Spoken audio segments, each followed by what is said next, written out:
Listen to me, I'm not playing. I'm here to shame you. You know what I'm saying? Let's just be real. I don't even want to go there. I'm here to shame you.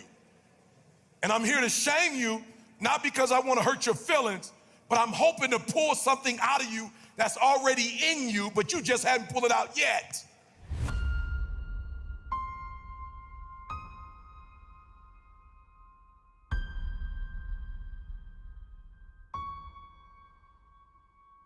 You gotta hear this. When you live in America, and please write this down. Now, if we want to debate, we can debate on the percentages.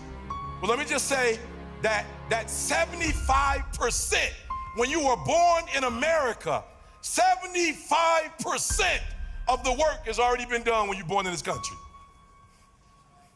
I'm just being real. I don't know if you've been to a third world country. 75% of the work has already been done for you. So what do I mean by that? And I'm here to shame you. I'm gonna shame your 25%. Because when you're not making good money in America, it means one thing, that you're putting the onus on somebody else. That's all it means. If you're not wealthy in America, it just means you made it somebody else's responsibility for you to make money. That's all it means. Like, listen to me very closely. If you live in America and you're not wealthy, it just means you was relying on somebody else to do the work for you that you're supposed to do. So watch this, watch the numbers. So if you're in business, 50% of the work has already been done. You already have a product. I'm just being real. If you, like whatever company you work for, they gave you a product. And number two, they gave you the business model. So you come into a LLC, you come into an S Corp, you come into a nonprofit, you come into it. You ain't got to do no paperwork. You don't need administration. You ain't paying no taxes. Listen to what I'm saying. You come into a business model. They already have the business model. The only thing you got to do is make money. Listen to me. 50% of the work has already been done. Now, when I say 75%, that 25% means that the creator has already given you a gift. Look at me very good. You come into a world where when you do bit, like I'm here to speak, everything has been set up for ET. They sent my 50%, they got my flight, I got a hotel, like they got me in the green room, I got stuff. All I have to do is come on stage. I don't have to call you, I don't have to set up this arena, I don't have to do nothing but show up. 50% of the work has already been done. Another 25, God gave me out the womb a voice. Look at me very closely. A lot of people speak. God has blessed a lot of people that may speak. But I've been given a voice, like I'm not sure how they did it, but when I was created, they said, turn the tremble down and bring up the bass. You know what I'm saying? I had nothing to do with that. I was born with this volume. I used to get in trouble in school because of this energy. Now I get paid for this energy. Listen to me, I was outside with a guy, I was like, yo, what you want me to talk about? He said, I don't care what you talk about. I just want to hear you off YouTube. He was like, yo, when I watch you on YouTube, I'll be ready to run through a wall. I just want to be in the presence, in the room. So watch this.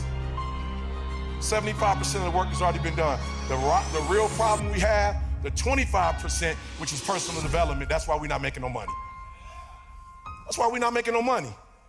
Because of the 25% you're supposed to do that you're not doing. And you look, you got 75% and then you're trying to dump your 25% on somebody. Just want to make sure I'm making sense before we go principled. I want to go practical. It's easy for me in America. If I lived in a third world country with this voice, I might still be doing something I don't want to do. I live in America. Somebody said, where you live? I was like, man, I had to stop. Like, that's a trick question.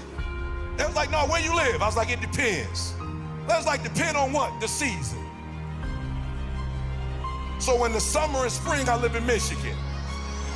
In the winter, I live in San Diego. Man, you missed what I just said. I live in America. I'm one of the few places in the world where you can be bi-coastal. And I'm looking to buy a property in Houston because one of my artists told me the Wigway, he's in Houston and I need to be there more. So one more time, because I know I have some people like me, I got a GED first. I didn't graduate from high school. Listen to me, did y'all hear what I just said? I live in a country where you can fail academically and still make good money.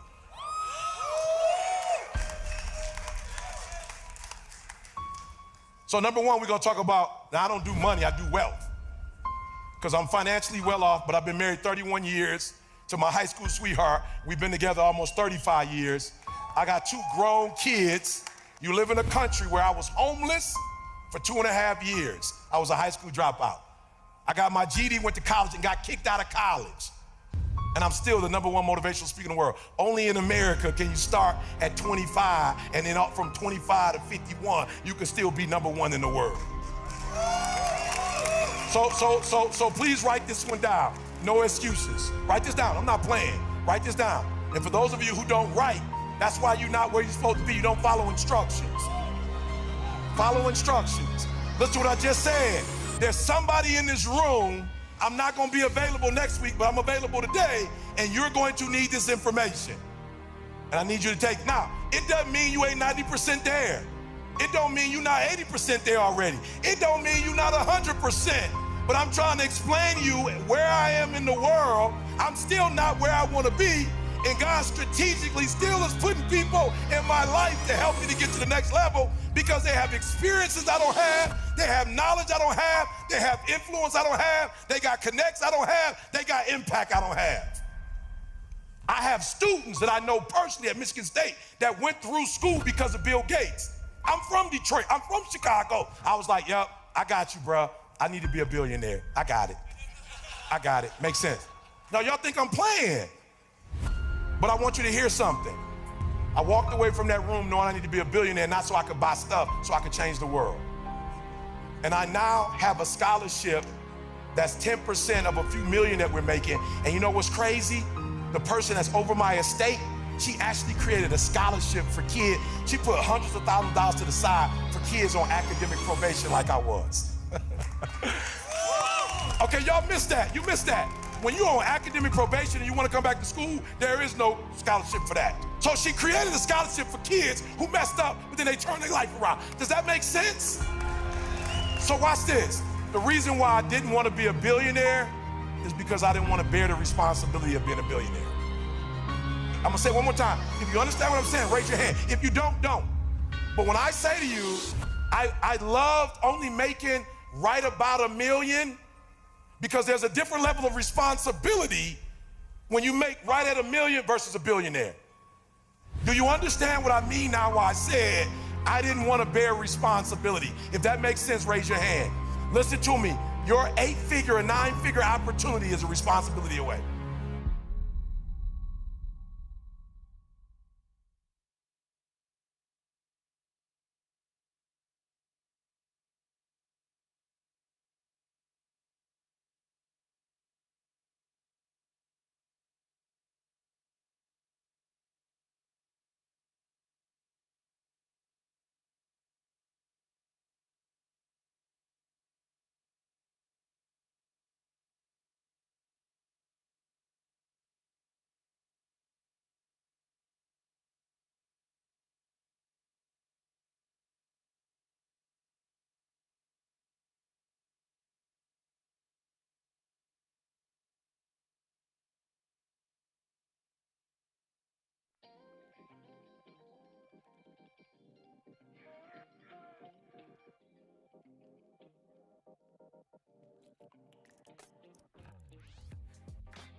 Hello, beloved friends.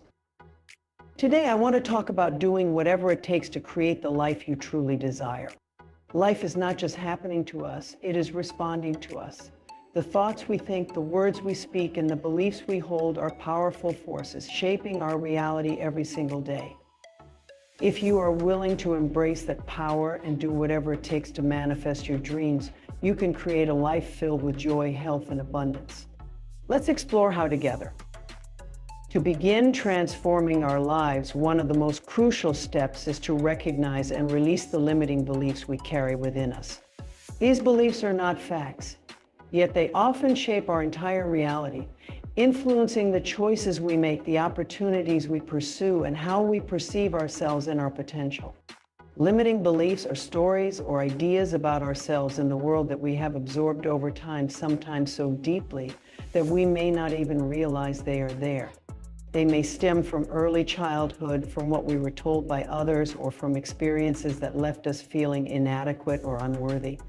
But the truth is, these beliefs do not define us. They are simply thoughts that we have the power to release, creating space for new, empowering beliefs that uplift and support our growth. Imagine for a moment that you are standing in front of a mirror looking at yourself, not just with your physical eyes, but with the eyes of your heart. In this moment, what do you see? Do you see someone who is capable, worthy, and ready to embrace all the beauty life has to offer? Or do you see someone who is holding on to ideas like I'm not good enough or I don't deserve happiness? These limiting beliefs create a lens through which we interpret everything, coloring our view of ourselves and the world around us. When we carry these thoughts, we unconsciously look for proof that reinforces them, making it even harder to see the incredible possibilities that lie before us. The first step to releasing these beliefs is awareness. It's important to gently examine what we believe about ourselves and question whether these beliefs are actually true or if they are simply thoughts we have repeated for so long that they feel like truth. This might feel uncomfortable at first because many of these beliefs are deeply rooted in our minds and have, in some way, shaped our sense of identity. But by taking the time to observe these thoughts without judgment, we begin to loosen their grip on our lives. A powerful exercise to uncover limiting beliefs is to write down the thoughts you often think about yourself, especially in areas of life where you feel stuck or limited. For example, if you struggle with relationships, you might discover a belief that says, I'm not lovable, or people always leave me. If you struggle with finances, perhaps there is a belief like I'm not worthy of wealth or money is hard to come by. Once you identify these beliefs, take a closer look at each one and ask yourself, is this really true? Where did this thought come from? By questioning the origin of these beliefs, you may realize they are not yours, but were adopted from other people's opinions or experiences. As we identify these beliefs, we can start to challenge and replace them with new, empowering affirmations. Louise Hay often taught that affirmations are powerful tools for reprogramming the mind. An affirmation is a positive, present tense statement that affirms a desired reality. For example, if you identified a limiting belief that says, I am not good enough, you could replace it with an affirmation like, I am worthy, capable, and deserving of all good things. The key to using affirmations effectively is to repeat them often with feeling and conviction until they begin to feel natural. It is also essential to practice self-compassion as we release these beliefs. Limiting beliefs may have been with us for many years, and they can sometimes resurface, especially during challenging times. If that happens, don't judge yourself or feel discouraged. Simply remind yourself that transformation is a process, and it is perfectly okay to have moments where old thoughts resurface. In those moments, gently redirect your thoughts back to your affirmations, back to the positive truths you are choosing to embrace. Another helpful practice in releasing limiting beliefs is visualization. Visualization is a technique where we imagine ourselves already living in the reality we desire. By vividly picturing a version of yourself free from these limiting beliefs, you are training your mind to accept this new reality as possible. When you visualize, see yourself as happy, confident, and open to all the possibilities that life has to offer. Feel the emotions that this new version of you would feel. Visualization works because the mind doesn't know the difference between imagination and reality. The more you practice visualizing your desired self, the more your subconscious mind will work to make that vision come true. Healing from limiting beliefs also requires forgiveness. Often we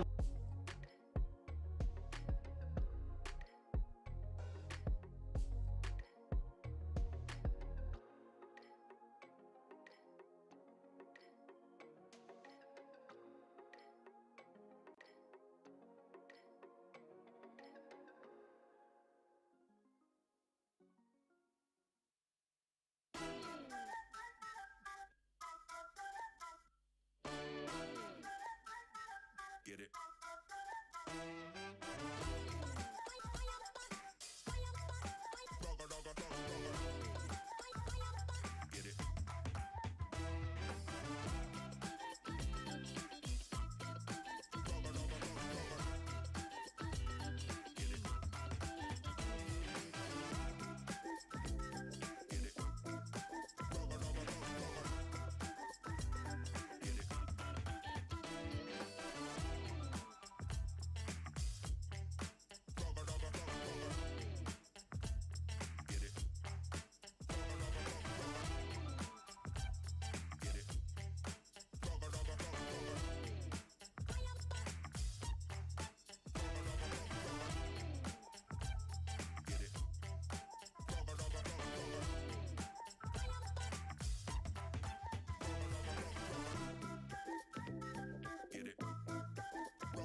boyfriend don't. LL.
Hold on to limiting beliefs because of painful experiences from the past.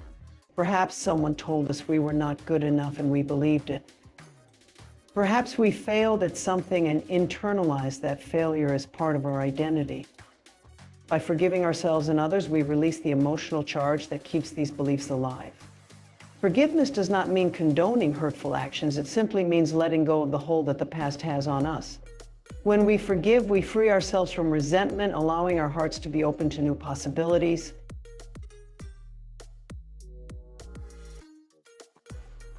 Finally, remember that releasing limiting beliefs is an ongoing journey, not a one-time event. Each day presents new opportunities to choose empowering thoughts, to affirm our worthiness, and to take steps toward our dreams. The more we practice, the more natural it will become to believe in our potential, to love ourselves fully, and to trust in the goodness of life. By releasing limiting beliefs, we are setting ourselves free. We are opening the door to endless possibilities, to joy, to love, and to a deep sense of peace. Remember, you are not defined by any belief unless you choose to be.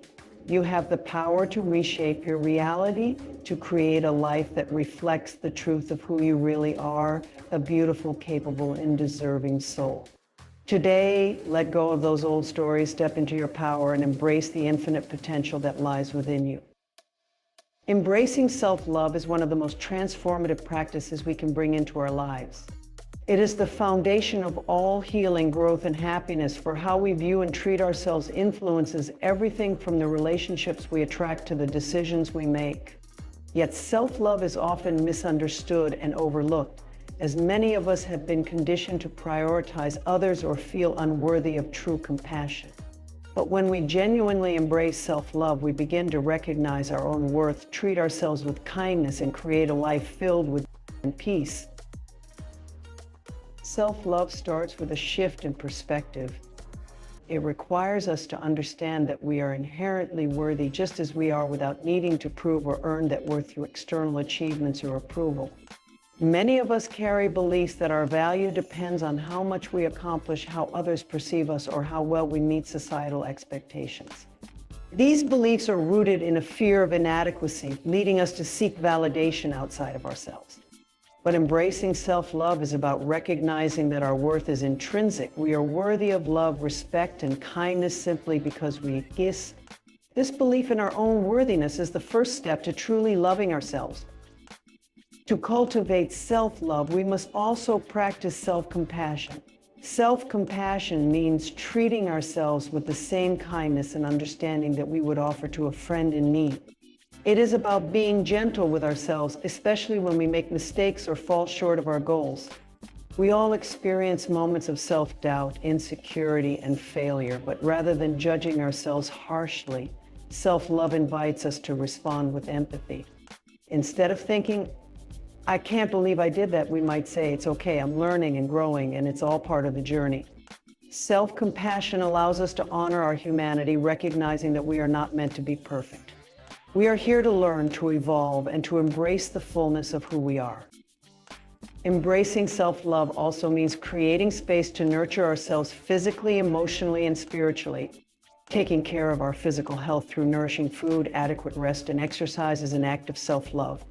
It signals to ourselves that we are worthy of care and that our bodies deserve to be treated with respect. But self-care goes beyond physical well-being. It includes taking time to connect with our emotions, understanding what we need in each moment, and giving ourselves permission to rest, to play, and to enjoy life. It also means honoring our boundaries. When we set healthy boundaries, we communicate to ourselves and others that we value our own time, energy, and emotional well-being. Boundaries are a form of self-respect, allowing us to protect our energy and prioritize what truly matters. Another essential aspect of self-love is cultivating positive self-talk. Our inner dialogue, or the way we speak to ourselves in our minds, has a profound impact on our self-esteem and well-being. Many of us have an inner critic, a voice that constantly highlights our flaws, doubts our abilities, or reminds us of past mistakes. But self-love requires us to become aware of this inner voice and actively replace it with a voice of kindness and encouragement. When we catch ourselves engaging in negative self-talk, we can gently shift to a more supportive perspective. Instead of thinking, I'm not good enough, we might say, I am doing my best, and that is enough. Positive self-talk is not about ignoring our challenges, it's about choosing to be our own ally rather than our own adversary. One powerful tool for nurturing self-love is the use of affirmations. Affirmations are positive statements that help us cultivate beliefs that support our well-being. By repeating affirmations such as, I am worthy of love, or I am enough just as I am, we begin to rewire our subconscious mind to align with self-love. The key to affirmations is consistency in feeling. It may feel strange at first, especially if we are used to self-criticism, but over time, affirmations can shift our mindset and reinforce a positive self-image.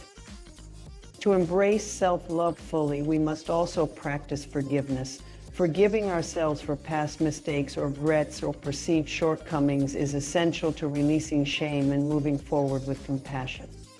Holding on to self-blame or guilt keeps us stuck in a cycle of self-judgment, preventing us from truly loving and accepting ourselves. By choosing to forgive ourselves, we acknowledge that we did the best we could with the knowledge and resources we had at the time. Forgiveness frees us from the weight of the past, allowing us to embrace the present with open arms. Self-love also invites us to celebrate our uniqueness. Every person has qualities, talents, and strengths that make them special, and self-love is about honoring these gifts. When we compare ourselves to others, we overlook our own worth and begin to feel inadequate. But by focusing on our own unique qualities, we begin to appreciate who we are. Embracing self-love means celebrating our individuality and recognizing that we bring something valuable to the world simply by being ourselves. Lastly, embracing self-love means creating a life that aligns with our values, passions, and purpose. Self-love is not just about inner kindness. It's about making choices that honor our deepest desires and lead us toward a fulfilling life.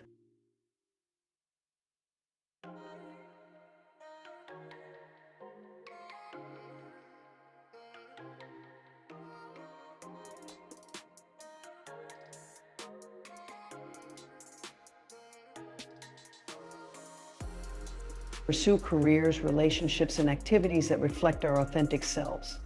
We are not afraid to follow our dreams or take risks that bring us closer to our purpose.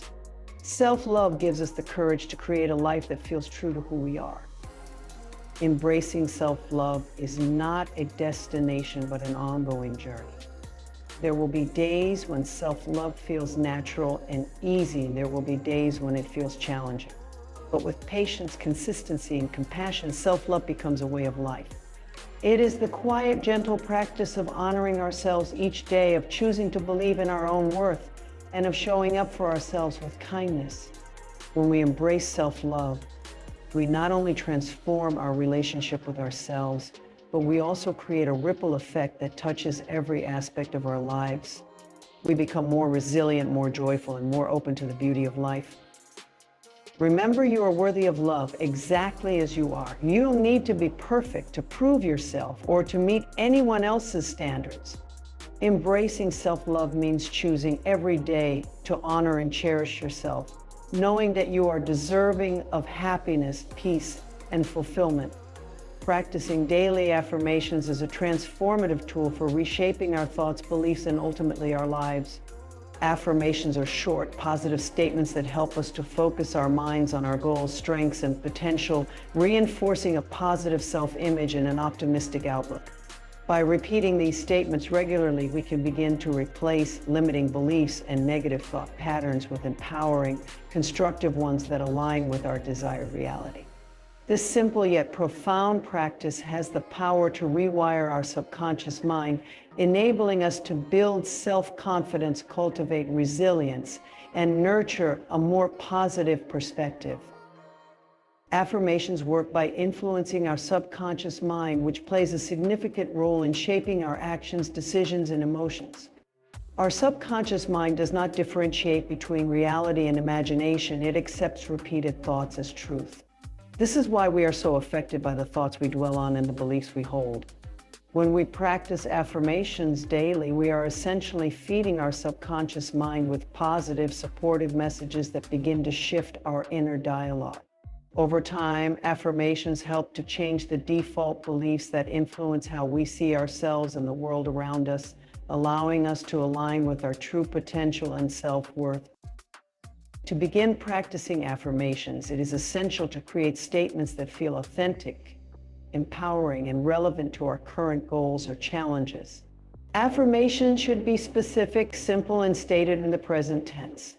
For example, if you are working on building self-confidence, an affirmation might be, "I am worthy of success and capable of achieving my dreams." If you are focusing on health, you might say, "My body is strong, healthy, and full of energy." The present tense is important because it sends a message to your subconscious that this is already true, rather than something you are hoping will happen in the future. By affirming as if it's already your reality, you are training your mind to believe and accept this positive self-view. Consistency is key when it comes to affirmations. Our subconscious beliefs and thought patterns were formed over years, sometimes decades, so it takes consistent practice to shift them. Many people find it helpful to set aside specific times each day to repeat their affirmations, such as first thing in the morning or just before bed. These are moments when the mind is naturally more receptive, making it easier for affirmations to reach the subconscious. Some people like to stand in front of a mirror and say their affirmations aloud, looking themselves in the eyes to build a stronger connection to the words. Mirror work can be especially powerful, as it adds a layer of self-acceptance and reinforces the feeling that you are speaking directly to your inner self. Repetition of affirmations throughout the day can also reinforce their effects. Writing affirmations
All right, let's see if this works. I was muted, and let's see if I'm back.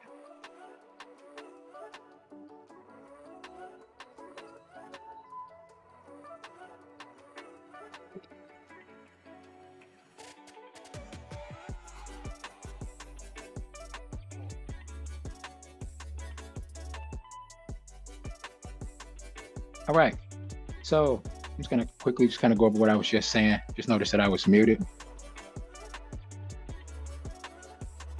Thanks to my rib.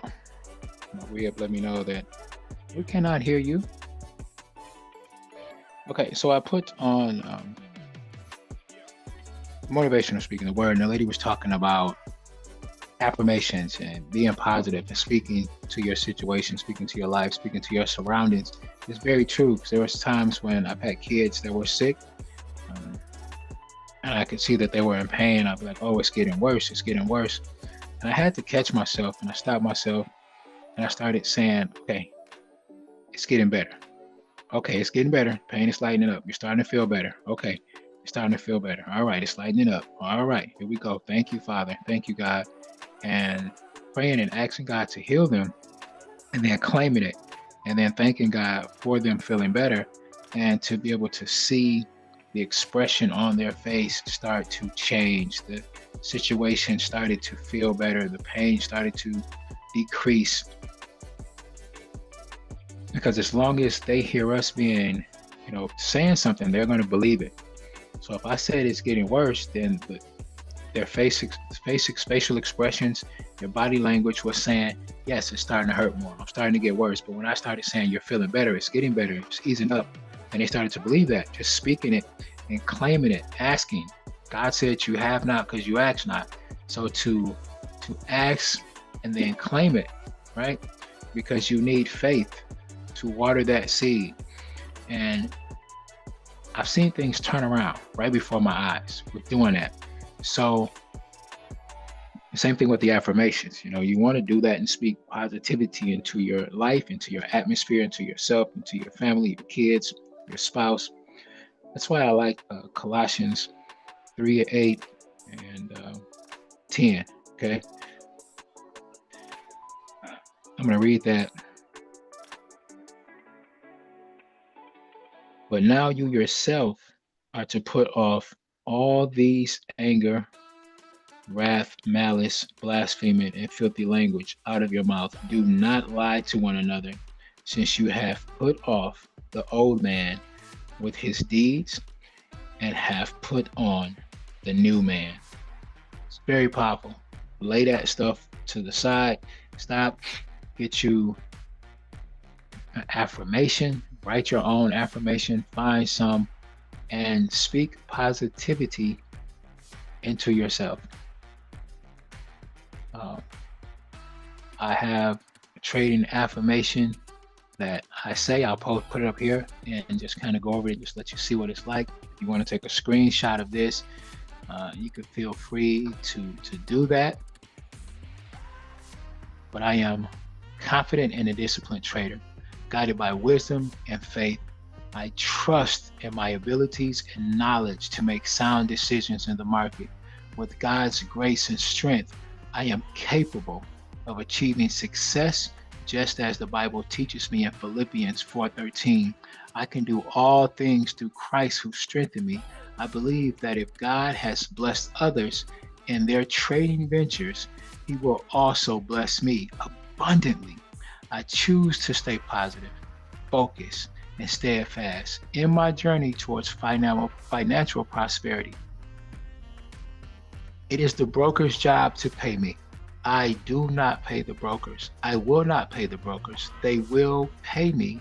They will pay me. They will. I touch and agree with Coach Chop that they will pay. So I share this with my team over and over. I suggest people to say this, to read this to themselves daily.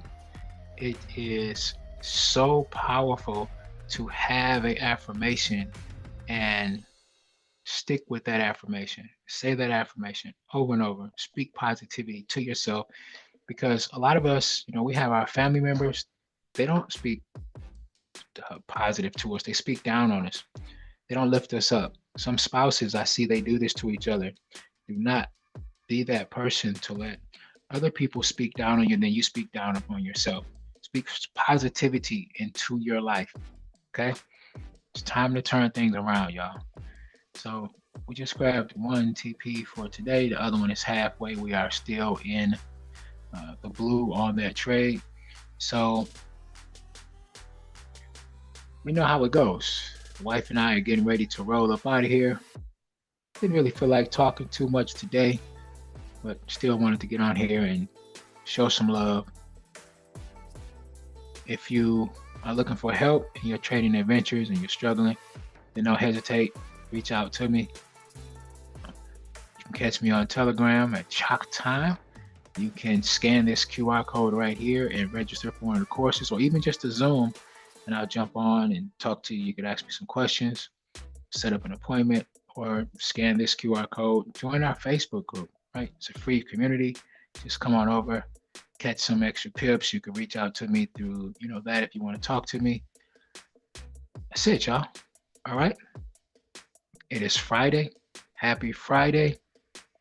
Pray that you all have a beautiful weekend and enjoy life. Take care. And God bless.